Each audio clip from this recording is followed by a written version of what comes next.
Let's go!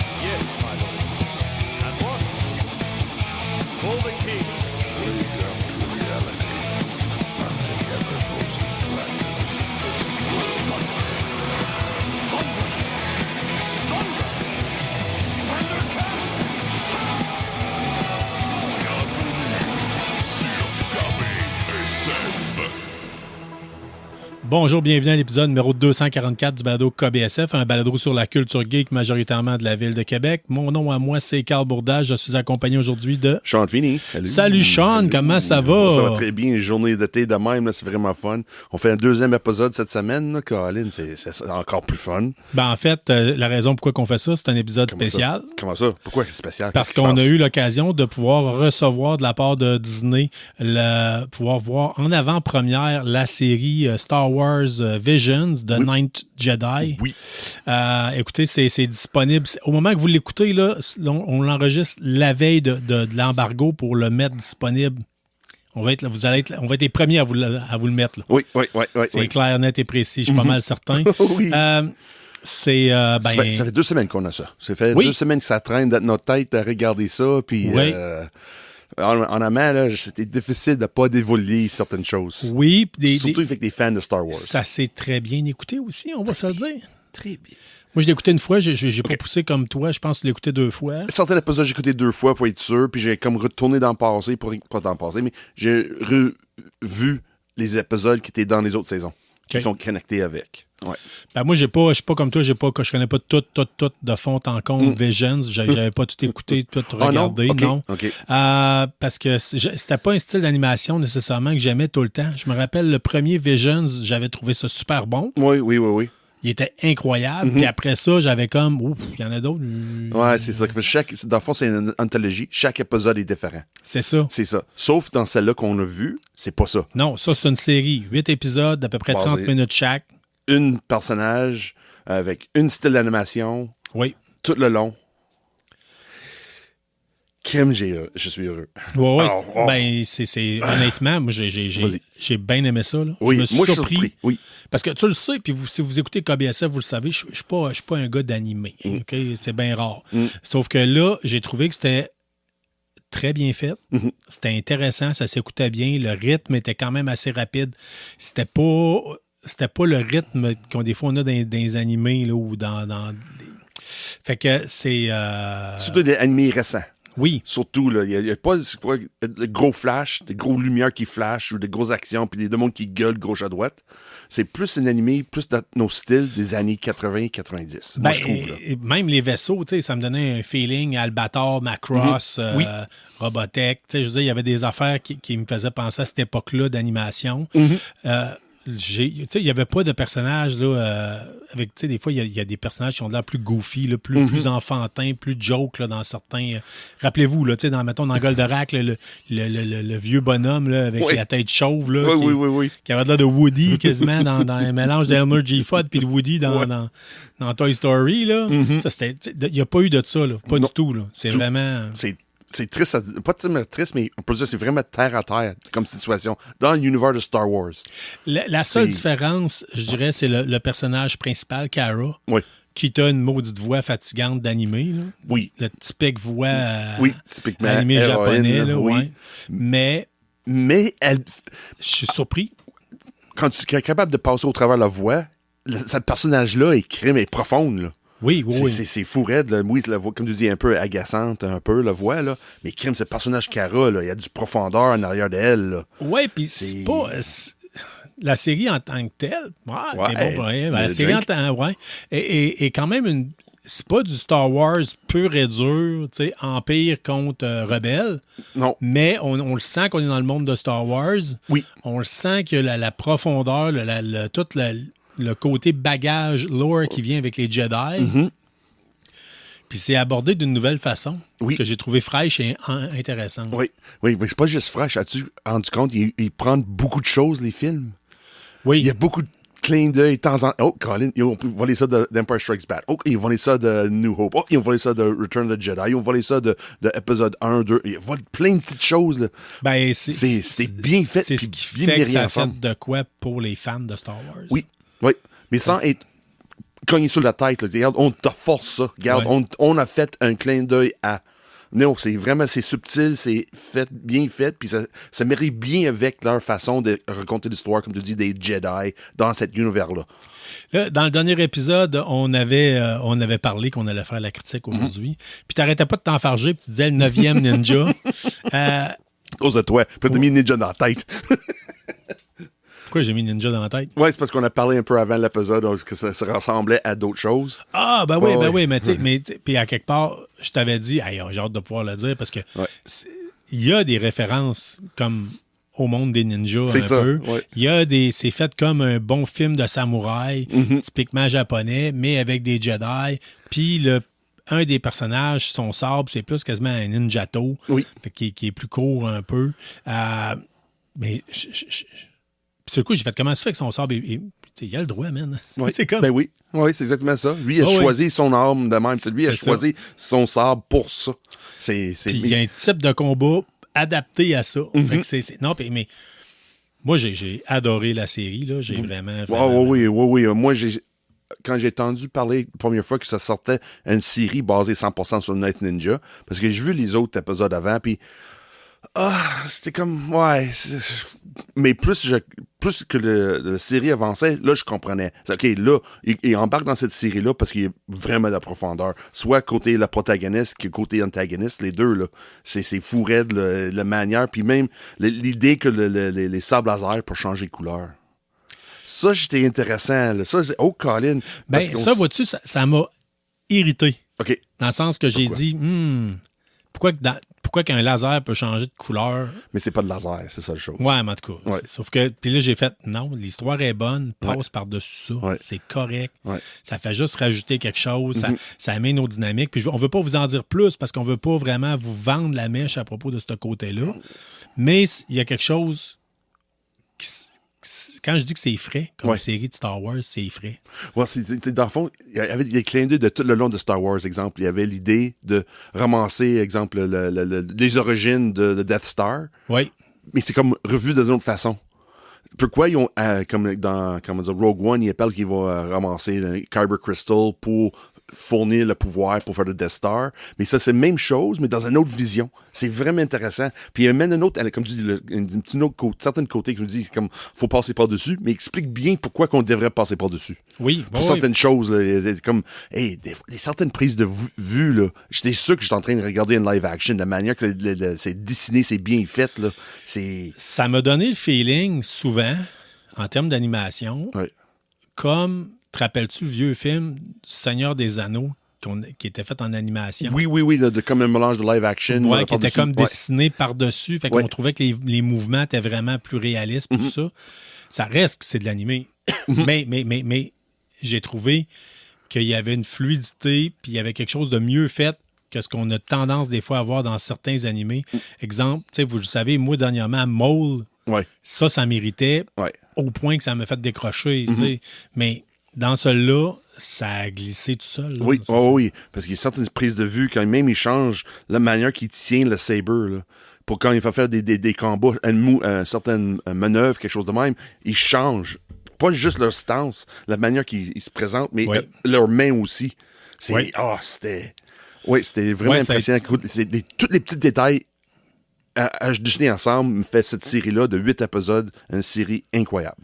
Puis, moi, j'ai remarqué plein d'affaires. Non seulement, tu l'as dit, il y a plein de clins d'œil comme à toutes les Star Wars, mais il y a des clins d'œil à d'autres animés japonais. Oui. D'autres choses de la culture japonaise, en tout cas, la culture geek japonaise, entre autres, le seigneur de guerre contre lequel ils se battent. À un moment donné, j'ai dit, mais mon Dieu, c'est Raiden de Metal Gear Solid 2. Oui, ça ressemble un peu, oui. Tu sais, vraiment, là, dans le look, dans sa façon, je capotais. Là. Puis, à un autre moment donné, Kara, c'est ça, Kara? Ouais, Kara. Ouais. À un moment donné, elle est habillée en rose, elle a les cheveux bruns.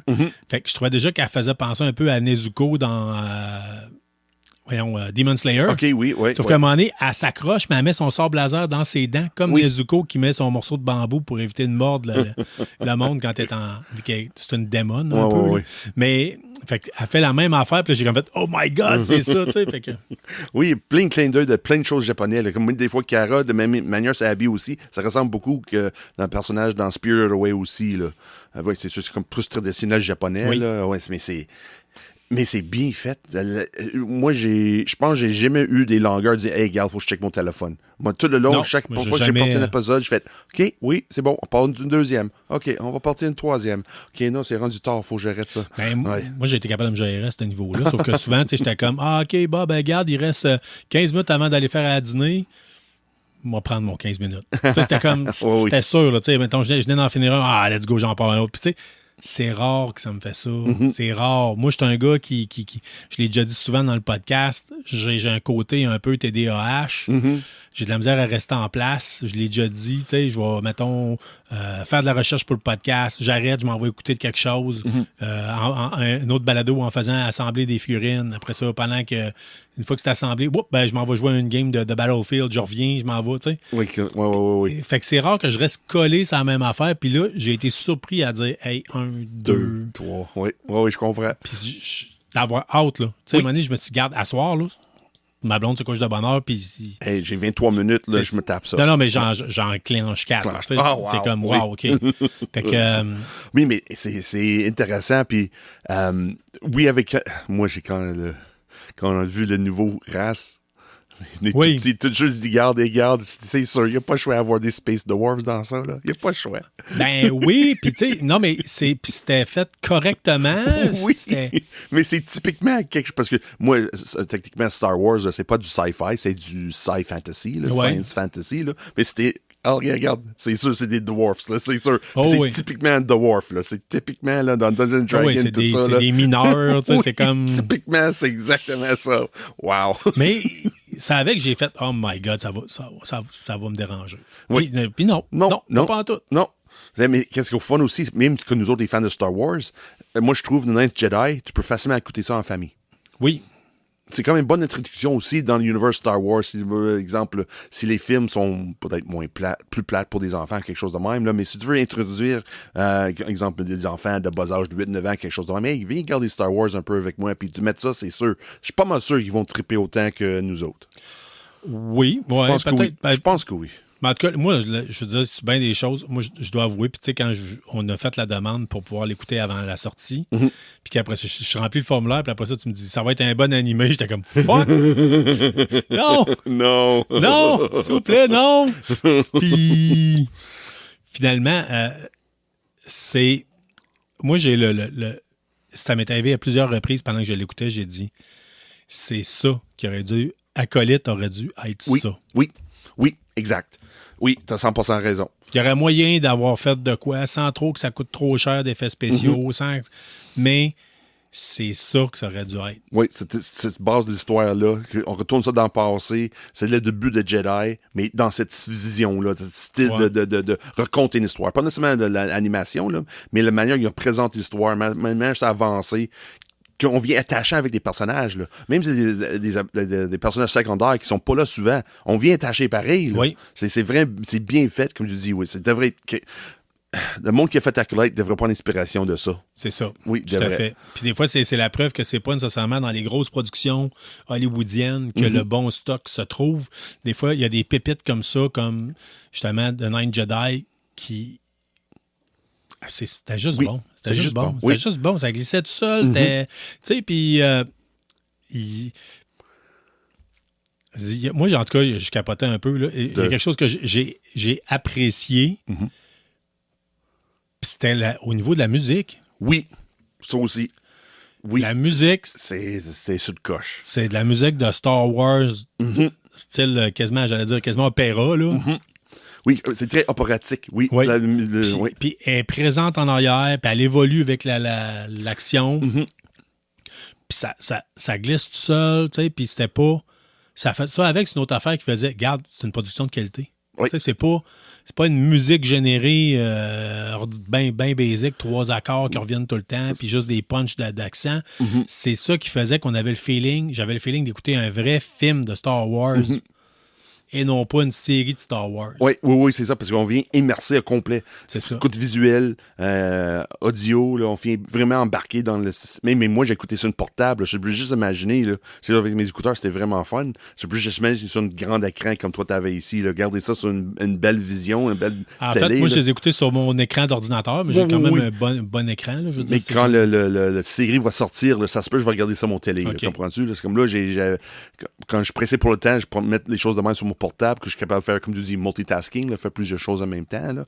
Mais c'est ça, j'ai hâte là, vraiment de m'asseoir puis vraiment regarder. Puis on était un peu limité dans le temps aussi. Là, on est comme, bon, une semaine et demie. On avait une semaine et demie de... Des fois, on reçoit des séries comme ça pour les écouter avant que ça sorte, puis que c'est comme plus difficile un peu d'être capable de dire passe au travail. Ouais, c'est ça, là. Tu sais, où il y en a que c'est. À un moment donné, là, faut que tu clenches parce que tu n'arriveras pas d'un délai. Là. Si tu veux. En tout cas, si tu veux faire une critique sur le sens du monde, parce qu'on pourrait dire oui, on l'a écouté pour vous, puis on ne l'a pas terminé. Mais là, dans ce cas-ci, ou mettons exemple, la dernière fois quand on avait écouté Andor, la saison 2, on l'avait écouté au complet. Oui, mais ça, c'était d'autres choses. C'était un épisode de 1 heure chaque. Il y avait 8 épisodes. Puis des fois, c'était plus long qu'une heure même. C'est ça. Mais sauf que on s'entend, c'était vraiment pas... C'était de l'excellente qualité de télé. Mais là, sachant... En tout cas, moi... Ça vient de me redonner confiance à toutes les séries d'animation de la Guerre des Étoiles. Ben honnêtement, là, tu sais, puis je trouve ça le fun parce qu'ils l'ont pas fait dans le style comme Bad Batch ou non, c'est vraiment ailleurs. Mole, ce style d'animation-là, ça n'a pas été fait comme ça. Avec, tu sais, il y a des affaires, là, c'est ça, moi, qui m'agressait. Oui, mais celle-là, c'est plus Maul, puis Bad Batch, puis Clone Wars, tout ça, c'est 3D. Oui, l'animation 3D. C'est ça. Comparé le Ninth Jedi, c'est l'inverse. C'est du 2D avec du 3D au travers. Ça fait encore rappeler de notre génération d'animés des années 80-90, que c'était juste en 2D. Oui. Puis c'est exactement ça. Qu'est-ce qui fait la beauté aussi, cette émission-là, c'est le style d'animation, puis les couleurs, les sons, puis les choix de couleurs. Là, c'est fou, raide. C'est patent. Des fois, quand ça devrait être patent, c'est patent. Quand c'est sombre, c'est sombre. Là. On voit vraiment la différence entre chaque planète, puis chaque vaisseau. Tout avait leur propre... C'est couleur cartoon de quand on était jeune aussi, souvent. Là, mais, c'était pas vraiment trop bubblegum non plus, au moins que ça. Non, c'est ça. Des fois, peut-être un petit peu, là. Oui, parce que c'est un animé aussi. Il faut garder ce côté-là. Là, mais... des fois, il y a tout le temps moyen d'aller chercher des couleurs peut-être un peu plus tournées. Là, je veux dire, un peu plus... Oui, mais en même temps, c'est familial. C'est ça. Il essaie de tirer... il met quelque chose sur l'écran que tout le monde va apprécier, soit le jeune âge. Comme je dis, moi, c'est un exemple parfait pour embarquer le monde dans l'univers Star Wars. Mais tu penses-tu que le public cible, c'est la famille? Ou moi, je pense que oui. Ou c'est les gars de notre âge? Non, moi, je pense que c'est plus familial. Le gars de nos âges qui a une famille à la maison. Ah, vois-tu, moi, j'étais plus du côté penser que c'était plus fait pour les gars de notre âge que familial. Ah, parce que les connexions... je pense qu'il n'y avait pas le côté comic relief qu'on voit des fois dans les films de la Guerre des Étoiles. Tu sais, un Jar Jar Binks ou quand un personnage s'enlève à ça ou des Ewoks, où vous n'aurez pas ça là-dedans. Oui, mais pas autant. Pas autant. C'est un clin d'œil vert. C'est ça. Mais je veux dire, c'est pas... Oui, je comprends ce que tu veux dire. Mais c'est dans l'univers... plus mature comme façon de voir les choses. Même si c'est accessible au niveau familial. Ouais. Mais je crois que selon moi, que c'était plus axé pour les gars de notre génération. Mais moi, je trouve que c'est comme l'exemple d'un homme, nous autres, qui étaient des enfants à la maison. Ils disent, regarde, j'ai certaines choses que j'aimerais pas expérimenter, mais vivre avec mes enfants. Ou soit des jeunes ados ou quelque chose de même. Là, moi, je trouve que c'est une bonne chose à faire avec la famille, je trouve. Tu sais, puis on le dit souvent, les ados, présentement, ils grandissent avec les mangas, des animés totalement présents dans leur vie. C'est ça qui comble le gros de tout ce qui est bande dessinée, tout ce qui est émission de télé quand ils l'écoutent. Oui, puis film aussi, là, c'est partout. Puis moi, je l'écoutais, puis j'ai surpris ma fille à passer à côté, puis comme fait que c'est ça. Tu sais, comme, tu sais, puis je disais, je pense que s'il y a une émission que tu pourrais aimer, ça serait celle-là. Dans le sens que c'est aller chercher, je pense que ça pourrait faire le bon lien pour raviver c'est quoi des séries télé de la guerre des étoiles, de se rendre compte que, je pense que c'est une bonne formule. Là. Oui, puis il n'y a même pas besoin de fan de Star Wars. C'est pas la première expérience avec Star Wars à 100%, puis avoir du fun, puis j'aimerais regarder d'autres choses après, par exemple. Ça se peut juste avoir ça comme dans ton backlog, pas dans ton backlog, mais dans ton catalogue des choses revues, juste seulement chose de Star Wars. Si tu avais une chose à choisir, moi, je trouve celle-là. Pas aujourd'hui, là. Je parle de génération aujourd'hui, là, avec des enfants, tout ça. Là. Si t'as rien qu'une chose à Star Wars à regarder, ça, c'est bon. Ouais, c'est notre génération, on va le dire. C'est quand on pose la question dans le balado, c'est quoi votre film de la guerre des étoiles préféré? C'est quoi votre chose de la guerre des étoiles préférée? Les gars de notre âge répondent toutes Empire Strikes Back. À part des fois certains qui vont nommer Retour du Jedi ou... Ça dépend de l'âge de personne. Là. Ouais, c'est ça. Ouais. Mais ça dépend tout le temps. Puis mais c'est ça. Quand tu vas... Moi, l'autre chose que j'ai rendu compte dans cette série-là, c'est inspiré beaucoup de Empire Strikes Back. Mais si tu présentes The Empire Strikes Back à une jeune ou un jeune aujourd'hui... ça se peut, ça passe pas. Il va l'écouter. Oui. Mais il va se sentir obligé. Vous allez voir que vous allez tourner la tête, il va être souvent sur son téléphone.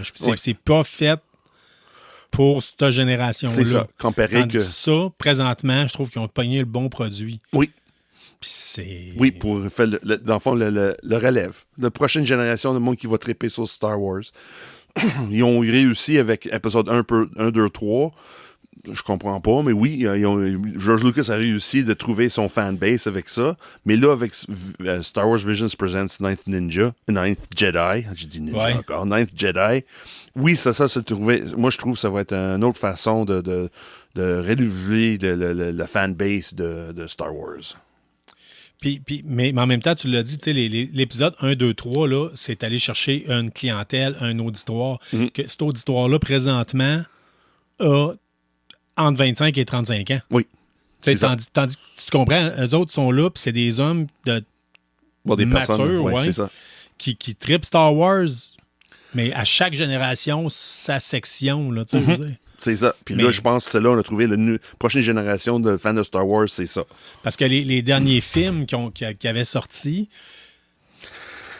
ça a été très critiqué, ça a été, puis il y a pas, je pense pas qu'il va y avoir une génération qui va dire, hey, moi, ma génération, c'est 7, 8, 9. Ouais, je pense pas.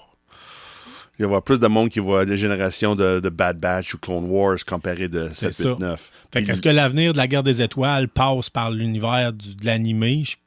J'ai bien peur que oui, moi, je pense. Well, si c'est tout comme ça, la qualité qu'on a eue avec le Ninth Jedi, j'ai pas peur. Ouais. Mais c'est parce qu'on a vu Acolyte, là. Mais en même temps, c'est qualité Japon. Tu sais, tu comprends? Oui, c'est pas qualité... Hollywood ou bien émission d'animation faite dans un sweatshop d'Asie du Sud-Est avec... Non, c'est ça. Tu sais, de la super production comme, mettons, Disney pouvait faire dans les années 50, 60. Oui, c'est ça. Oui. Ou des mangas, à le moment, là, ils sont payés 25 cents le mot, quelque chose de même. Oui, mais c'est ça. Oui, je comprends. Fait que c'est vraiment, vraiment, vraiment... Et écoutez, sachez que au moment que vous écoutez ça, c'est disponible. T'avais-tu d'autres choses que tu voulais rajouter sur la série? Non, c'est correct. Oui, parce que, comme on l'a dit, on a signé un contrat qui dit qu'on n'est pas supposé vous vendre aucun punch. Non, c'est ça. On n'a rien fait. On n'a fait aucun punch. Ça sort, je crois, tout d'un shot demain, hein, je pense. De mémoire, oui. Ouais, ils sont 1 à 8, là. Ouais. Je vais vous dire ça tout de suite. Je trouve ça triste, par exemple. Tout le monde va binger ça puis ils vont oublier après un mois. Mais... Ben... Ouais, mais... Pense-y, t'aurais-tu été capable d'attendre? Tu sais, je veux dire, c'est... J'aime ça extensionner le plaisir, c'est ça le problème. Quand c'est bon, là, je veux que ça dure. Mais je veux dire, il y a moyen de... Comment est-ce que je pourrais dire ça? C'est comme Fallout saison 1, j'ai bingé. J'ai-tu retourné et regardé une deuxième fois? Peut-être, mais je me souviens pas. Moi, je les ai écoutés plus qu'une fois, là, mais sauf que, effectivement, je viens de vérifier, ça sort tout. Au moment que vous allez écouter ça, bam! Vous ouvrez votre Disney+, puis ça va être disponible. Cool. ça devrait être tout là d'une shot. Demain soir, je pense. Ça fait 8-9 heures d'habitude, ça sort, là, d'habitude, Disney+. Oui, en tout cas, nous autres, on a l'embargo jusqu'à demain matin. Je vais quand même vérifier pour être sûr. Oui, c'est demain matin. Mais sachez que si vous voulez juste vous mettre dans l'appétit, puis peut-être au pire aller, vous nous direz, hein, n'hésitez pas, vous nous direz ce que vous en pensez. Ben oui, mais des commentaires, on adore ça, des commentaires. Ouais. Viens-t'en. Fait que, on vous souhaite une bonne écoute. Oui. On vous souhaite de rester geek. Oui, on donne-tu notre cote? Oui, donc. Oui, moi, c'est une 8.5. J'apprécie beaucoup cette style d'animation. Puis le manuel d'histoire avancée, j'aime beaucoup, beaucoup, beaucoup ça. Je suis comme tombé un peu dans mon enfance. C'est pour ça que c'est un 8.5. Sais-tu quoi? Moi, je vais y aller avec un 8. Nice. Parce que je suis pas un fan nécessairement d'animé d'habitude, mais ça m'a fait changer ma vision des choses. J'ai aimé la formule, j'ai aimé le nombre de la durée des épisodes, j'ai aimé bien des affaires. Fait que je vais y aller avec un 8, mais tu sais, un 8 fort, là. Tu sais, quand tu coupes un bout de bois, là. Ouais, that's right. It's a big fort fucker. ou faible, là. Tu sais, quand tu prends ta mesure, ça va être un 8 fort, mettons. Nice. Mais vraiment, vraiment, c'est quelque chose que j'ai apprécié. Fait que, il va vous rester à vous faire votre point de vie, votre point de vue, c'est-à-dire, puis votre opinion. Puis vous nous direz ce que vous en pensez. Puis encore une fois, on tient à remercier Disney de nous avoir donné l'opportunité d'écouter cette émission-là avant que ça sorte pour vous donner le goût de l'écouter. Fait que une bonne semaine et une bonne écoute à tous. Salut tout le monde. Merci d'avoir été des nôtres pour cet épisode de KBSF. On espère que vous avez apprécié. Si c'est le cas, abonnez-vous, écrivez-nous un avis sur votre plateforme de balado-diffusion préférée ou parlez-en à un ami. N'hésitez pas à nous suggérer des sujets de discussion ou nous faire part de vos idées et des événements que vous organisez. N'oubliez pas notre page Facebook pour gagner des prix en répondant à nos questions de la semaine. On profite d'ailleurs pour remercier Infini-Jeux et la librairie Première Issue pour tout leur support et leurs encouragements. On vous encourage en retour d'acheter vos comics et jeux de table chez eux. Merci surtout à vous, les auditeurs, sans qui ce balado ne serait pas le même. Restez qui vous êtes, mais surtout restez geek et on se revoit dans un autre épisode.